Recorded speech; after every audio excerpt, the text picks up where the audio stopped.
Welcome back, occultists, to another video. Make sure to like and subscribe as we head into deep snow filled with horrors tonight.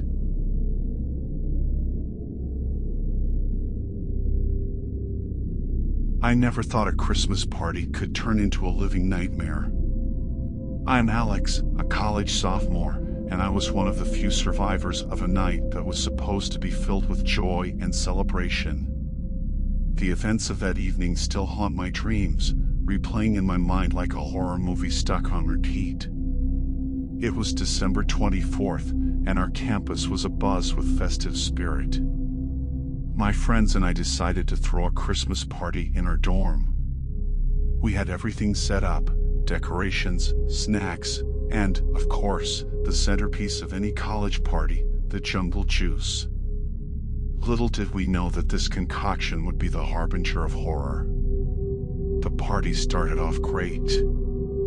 Everyone was in high spirits, laughing and dancing to Christmas tunes mixed with the latest hits. The jungle juice was a hit. Its sweet tang masked the mixture of various alcohols we had poured in. As the night wore on, more and more people filled our cramped dorm room, the air thick with the warmth of bodies and the heady scent of the punch. It was around midnight when things took a sinister turn. People started feeling sick. At first, we thought it was just the alcohol taking its toll, but then, one of the girls, Sarah, collapsed. Panic ensued as she lay there, unresponsive. We called 911, but the blizzard outside made it impossible for any help to reach us quickly. Meanwhile, more people started dropping like flies, their bodies crumpling to the ground in agony. It was chaos. People were screaming, crying, trying to help the fallen, but it was clear we were out of our depth. My friend Jake, who was pre-med, started checking pulses and administering basic first aid. He was the one who first suggested that the punch might have been poisoned. The mere thought sent a chill down my spine. Who would do such a thing? And why? In the midst of the pandemonium, I noticed a guy, someone I didn't recognize, standing in the corner. He was watching the chaos with a calm, almost satisfied expression. I approached him, my mind racing with suspicion. "Did you do this?" I asked, my voice barely above a whisper. He just smiled, a chilling, twisted smile, and before I could react, he dashed out of the room. I tried to follow, but the crowd and my growing dizziness made it impossible. The next few hours were a blur. The paramedics finally arrived, navigating through the storm. They confirmed our worst fears. The jungle juice had been spiked with a potent, fast-acting poison. The kind that doesn't give you a fighting chance. Thankfully, not everyone had drunk the punch. Those who hadn't were busy helping the medics, providing blankets and comfort to the victims. I was among the lucky ones who had only taken a few sips. I felt sick, but I was alive. The aftermath was devastating. 3 students, including Sarah, didn't make it. The rest of us were rushed to the hospital for treatment. The police launched an investigation, but the guy I had seen, the one I believe was responsible, had vanished into the snowy night, leaving no trace behind. The university was in shock. Grief counseling sessions were set up for those of us who had been at the party. The once festive campus was now shrouded in a somber mood, the joy of the season overshadowed by the tragedy. I couldn't shake off the guilt and the what-ifs. What if we hadn't thrown the party? What if I had stopped everyone from drinking the punch sooner? The faces of those we lost haunted me, their laughter and smiles at the start of the party a stark contrast to the horror that followed. The incident made national news, a grim reminder of how a celebration can turn deadly. Rumors and theories abounded, but the police never caught the perpetrator. The mystery of his identity and his motives remained unsolved, adding to the horror of what had happened. As for me, I couldn't stay at that university. The memories were too painful, each corner of the campus a reminder of that night. I transferred to a college in another state, trying to leave the nightmares behind. But the scars remained. I became wary of people, always suspicious, always on guard. The festive season, once a time of happiness, now brought back memories of the night we had all gathered to celebrate and ended up fighting for our lives. The Christmas poisoning, as it came to be known, was a brutal reminder of the evil that lurks in the shadows, waiting to strike when you least expect it. It taught me the fragility of life and the importance of cherishing every moment. Now, every Christmas Eve, I light a candle for Sarah and the others we lost. In the flickering flame, I see their faces, and I remember. I remember the joy, the laughter, the horror, and the tears. And I vow to never forget the Christmas party that went horribly wrong, changing our lives forever.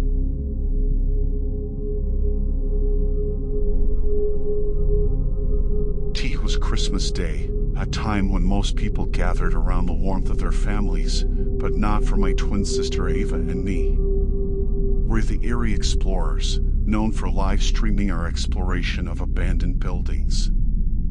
That day, we chose the long-forgotten Hillcrest Asylum, a place shrouded in mystery and dark tales. My name is Ella, and I'll never forget that Christmas, the day we stumbled upon a horror that was all too real. We always loved the thrill of exploring, unraveling the stories behind these decrepit places. But Hillcrest was different. It was a chapter in our adventures that we were wholly unprepared for. The asylum loomed before us, a decaying monument to forgotten souls. Its towering structure, lost in overgrown ivy and shattered windows, looked even more sinister under the gray, winter sky. Our viewers were buzzing with excitement as we started our live stream, promising them a Christmas exploration like no other. As we ventured inside, the air was thick with the musty smell of decay. Our footsteps echoed through the empty halls, each step stirring up the dust of ages. The asylum's history was a cocktail of tragedy and madness, a perfect setting for our Christmas special. We wandered through the dilapidated wards, our cameras capturing the eerie beauty of the ruin. Ava, always the braver one, led the way, her light-hearted commentary a stark contrast to the gloom surrounding us. We were about to end our stream with a final sign-off in the main hall when we heard it, a faint, desperate sound. It was like a muffled cry, coming from beneath us. Curiosity piqued, we decided to investigate, thinking it might just be a stray animal. Finding a narrow staircase leading to the basement, we descended into the darkness. The cries grew louder, more distinct. It was then we realized it wasn't an animal. It was a human voice. The basement was a labyrinth of corridors and locked doors. The crying led us to a heavy metal door, padlocked. My heart raced as we broke the lock with a piece of broken pipe. Inside, we found a man, bound and gagged, his eyes wide with fear. He was frantic, his words tumbling out incoherently. He spoke of people being held against their will, of a sinister operation using the asylum as a hub for human trafficking. My blood ran cold. This wasn't just another urban legend, it was real, and it was happening right now. We knew we had to get out and call for help, but as we turned to leave, we heard them, footsteps approaching. Panic surged through me. If we were caught, we would end up like the man, or worse. Hiding the man in a nearby closet, we shut off our live stream and hid in the shadows. A group of men, talking in hushed, urgent tones, walked past us. Our hearts were pounding so loudly, I was afraid they'd hear us. Once they were gone, we rushed back to the man, freed him, and made our way to the exit, avoiding the main hallways. We could hear the muffled sounds of other captives, but we were ill-equipped to help them all. It tore at my heart, leaving them behind, but we promised ourselves we'd come back for them, with help. Breaking into a run, we reached the outside, the cold Christmas air a sharp contrast to the stifling fear inside. We didn't stop until we reached our car, driving away as fast as we could. We called the police, our voices trembling as we recounted everything. They acted quickly, raiding the asylum and uncovering the trafficking ring. It was all over the news, the twin sisters who exposed a human trafficking hub on Christmas Day. We were hailed as heroes, but the weight of that day never left us. Our live streaming days were over. The thrill of exploration had been replaced by the trauma of what we had witnessed. We visited the man we saved, his name was Michael, in the hospital on Christmas Day. He was reunited with his family, his tearful gratitude a bittersweet reminder of our fateful adventure. That Christmas changed us. We learned that real monsters don't lurk in the shadows of abandoned buildings, but in the darkness of human hearts. Our escapades in forgotten places were over, but the fight against those shadows had just begun. And every Christmas since, as the world celebrates, we remember the asylum, a place of lost souls and newfound courage, where our lives took a turn we never expected. It was the day we realized that some horrors are very, very real.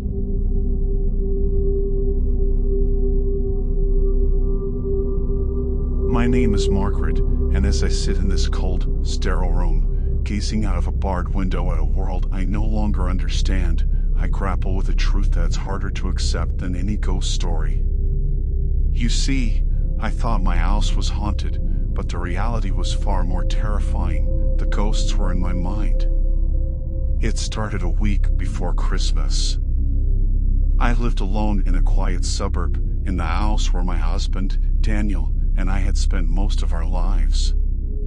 Since he passed away, the silence had become my closest companion, an echo of the loneliness that gnawed at me each day. That silence broke one evening. I heard a voice, faint and distant, yet unmistakably Daniel's. "Margaret," it whispered, sending a shiver down my spine. I spun around, but there was no one. I convinced myself it was just my imagination, a trick played by a mind starved of conversation. The next day, things around the house started moving. A picture frame we had taken our anniversary was on the floor, its glass cracked. Daniel's favorite chair was no longer in its usual spot. Each morning, I found more things amiss.